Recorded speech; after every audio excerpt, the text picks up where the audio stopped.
in the direction they want to run the football. If they do that, that's the result that you get, that type of a gain. If they don't, oftentimes it's not a very successful play. Back to throw here. Out to the flat. That's complete to his running back. And brought down, but not before they're inside the 25. A solid gain of 15 yards, and the sticks move. We can talk all we want about football being a game of strength and brawn. It's also a game of mismatches, and they're trying to create one there, getting it to their back out of the backfield to make a bigger play. As we often say, get it to him in space, let him use his leg. Yeah, if he can get a matchup against a linebacker or maybe a defensive end dropping out in a zone blitz, he's going to win that battle just about every time. 5 yards is the tally on first down. That brings up 2nd and 5. You know what really fires up offensive linemen? When the guy that is carrying the ball behind them can create his own space and break a tackle along the way. He'll look to throw. Firing quickly here, and that's complete.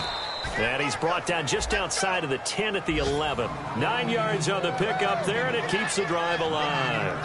When you execute a drag or a crossing route really well and give them a chance to let it develop a little bit, you can gain some significant yardage hitting your tight end on that one.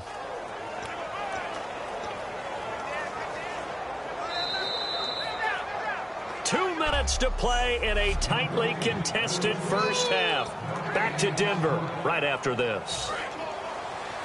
A reminder that when halftime rolls around, Larry Ridley will have all the highlights and analysis of this first half of play from our studios in Orlando.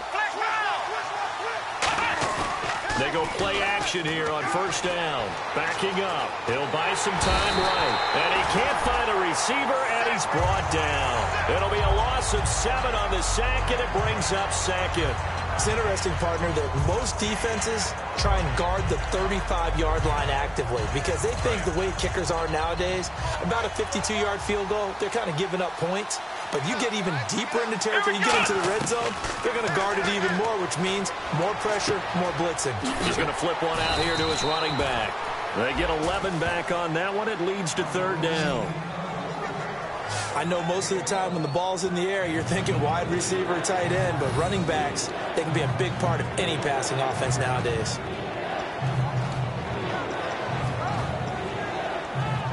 An 8-play drive to this point. So here's play number 9 on 3rd and 7. They come out 5 wide, 3 of them to the right side. On 3rd down, he'll drop to throw. And he takes a shot on the release as this will be incomplete.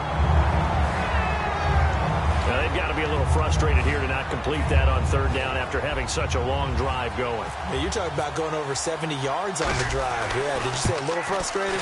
Very frustrated. Yeah, I'm with you on that. Very frustrated. There's no doubt about it. They thought they were going to have a chance to cash in the end zone. Now it looks like it's likely a field goal attempt. And that field goal caps an 11-play drive. That's a lot of offense to run to only get 3 points, but they'll take them. Anytime you can put anything on the board, you run to your sideline somewhat happy. Fielded about a yard deep. And he'll get it up to about the 26-yard line just across the 25.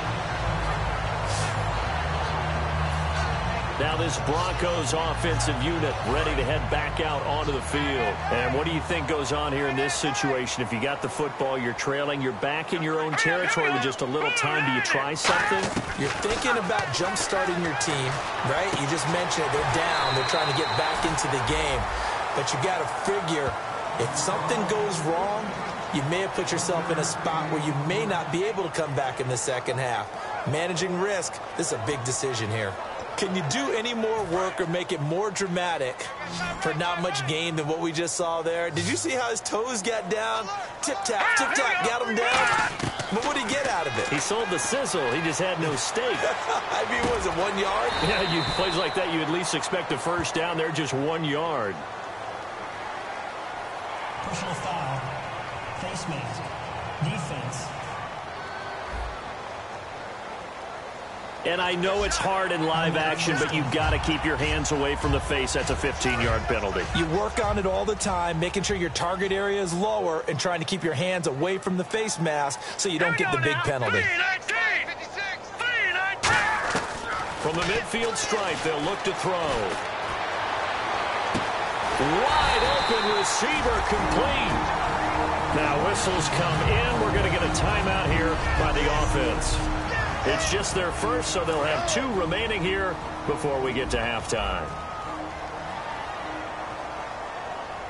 Let's go! 3-19! 3-19! Now on first down, he'll drop to throw it. He's got time in the pocket. Throwing for his running back, and he's got him complete.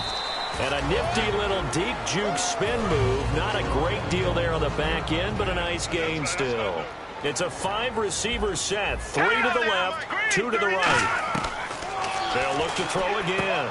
Quick hitter here, it's complete.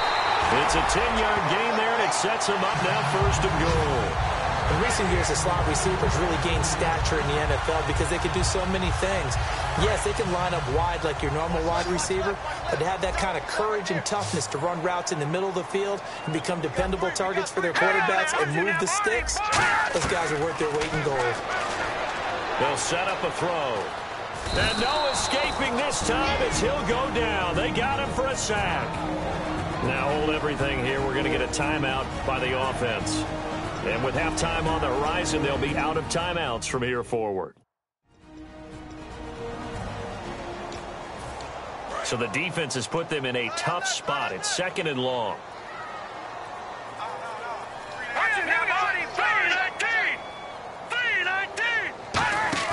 On play action, they'll throw. Looking for someone to throw to. And this is caught for a Bronco touchdown.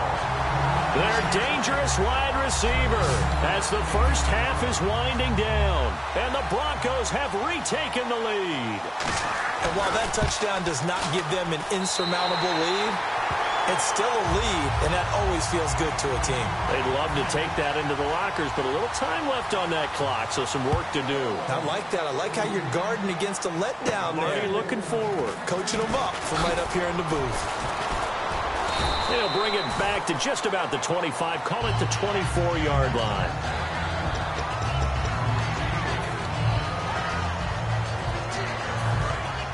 Looking to jam the receivers at the line here. Press coverage look defensively. They'll try and start this drive in the air. Going up top. And incomplete on the deep ball. So we're at, and apparently that's all, Larry. So much for the halftime report. We'll see you in the postgame.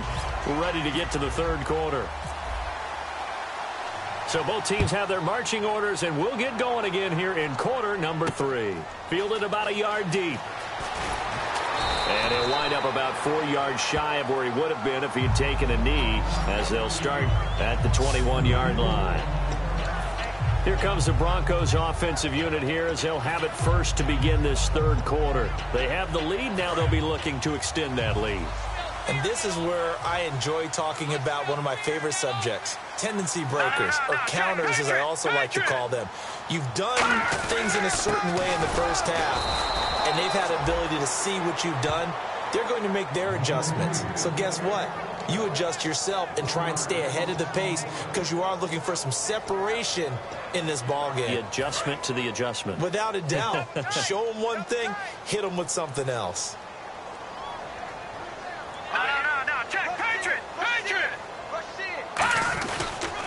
Going to give this time to the tailback. And he'll get about 6 up to the 27-yard line. On a 2nd and long, it's really nice to see an offense that has enough confidence to run the football in that situation. I think that goes back to their practice and game planning.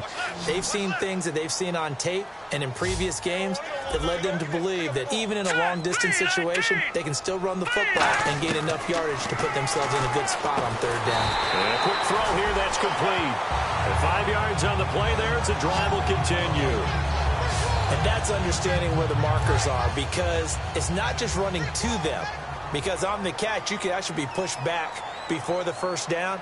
It's getting past it and allowing that opportunity to drift back towards the first down line and still having picked it up. Really well run. 2 yards on the carry there. It'll be 2nd down. That's a good play by the guys on the defensive side of the ball. Held them to a gain of 2. And that changes the playbook a little bit now for the guy calling plays. 2nd and 8. Now he's got to probably think about going to the air instead of maybe staying with the ground game.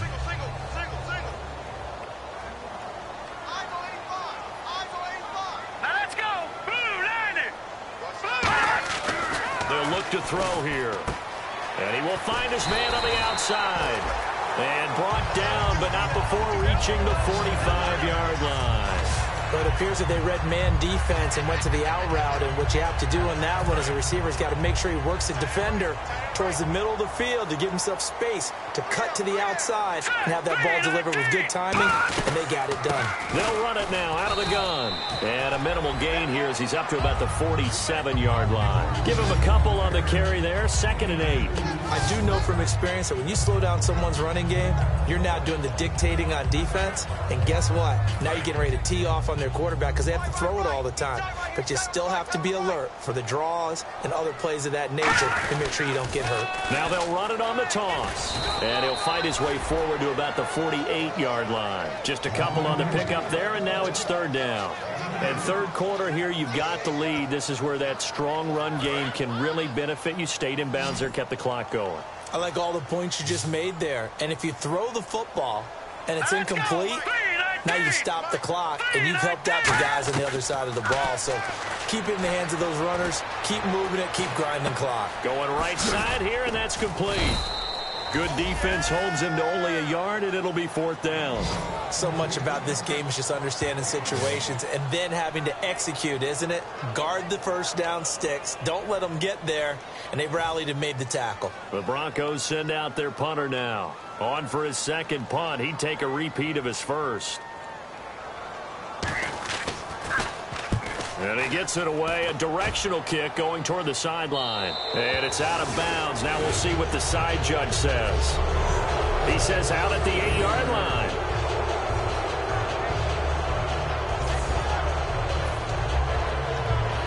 A look at the offense now here, coming back out on the road for their first possession of the 2nd half. They were able to get the stop defensively. Now a chance really to set the tone here in quarter 3.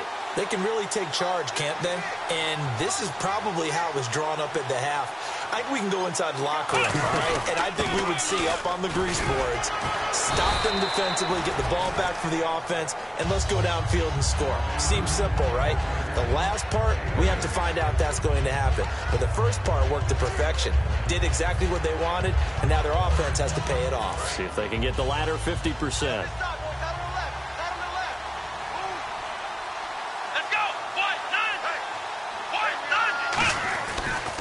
Now they'll run it on the toss.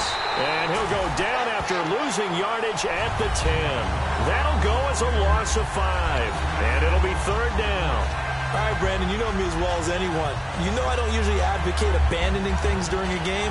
But here we are in the 2nd half. I think it's time to change things up. Let the running game go a little bit.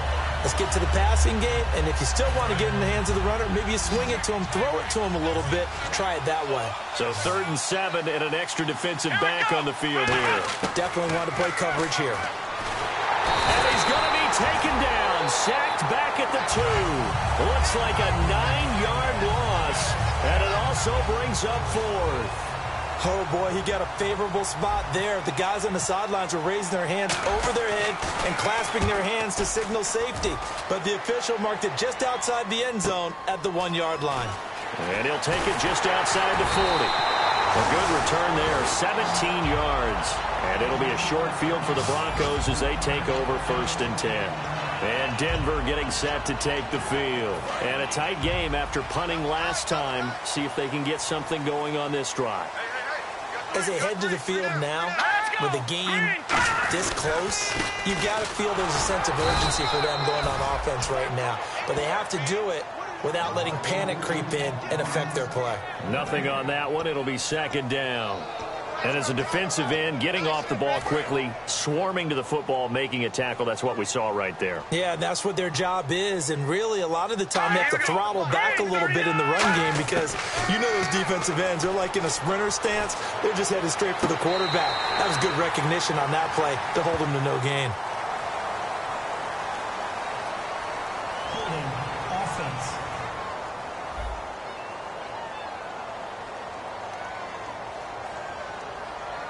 So holding by the offense, and maybe now got to shift up what you want to do on the playbook. Yeah, definitely. Change what you're doing in the playbook, but boy, the advantage shifts to the guys on defense, doesn't it? Longer yardage situations, they often become bolder.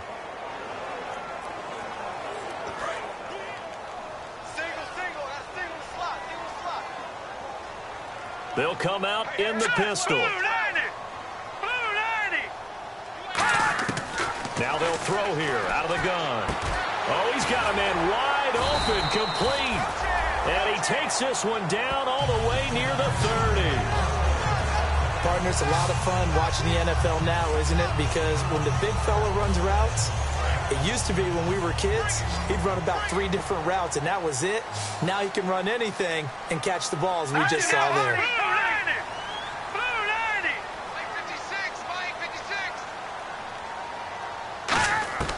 Back to throw now on first down.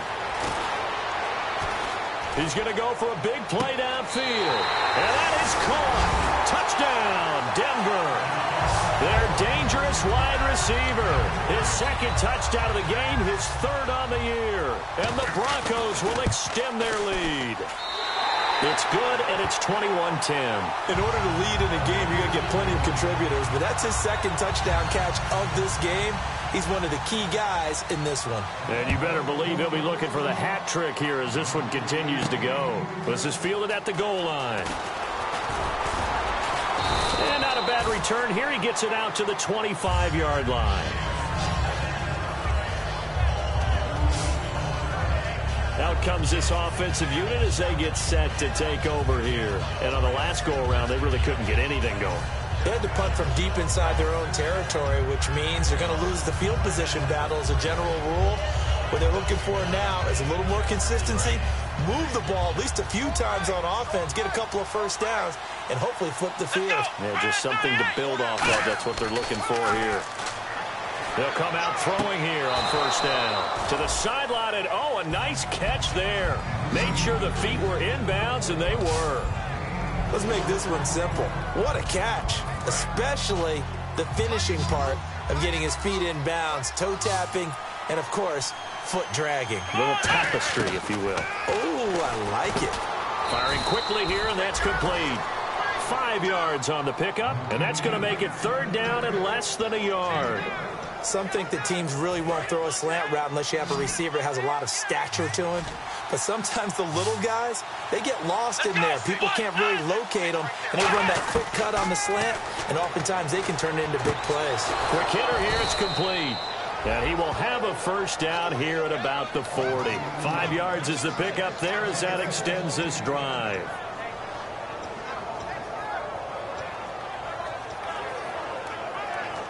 Try to get one more in here before the quarter breaks. Back now at the home of the champs here in Denver as we're about ready to rock and roll for the fourth and final quarter.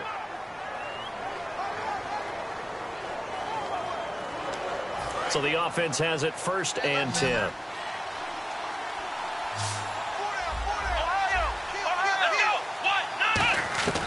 Back to throw again. And he fires one that's intercepted. A great read, and it's picked off. And they'll take over inside the 45.